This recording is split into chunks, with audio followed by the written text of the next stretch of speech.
Sana na ako nanonood ako ng mga tutorials ng mga ibang nagre-reels. Natutuwa ako doon. Talagang malaki ang respeto ko sa kanila.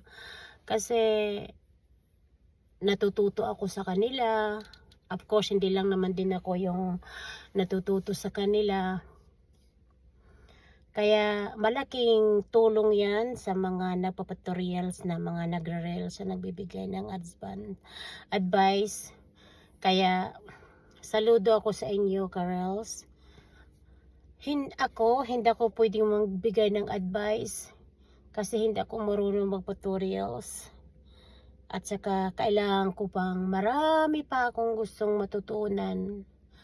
Kaya bawat na nakikita ko na nagpa-tutorials, hindi ko talaga pinapalampas yan. Hindi ko naman talaga pinapalampas kahit sino, basta dumaan siya sa wall ko.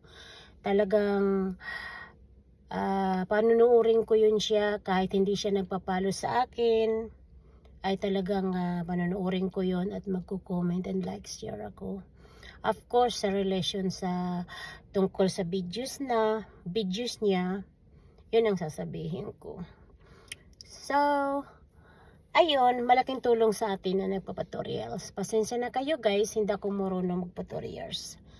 So, good luck.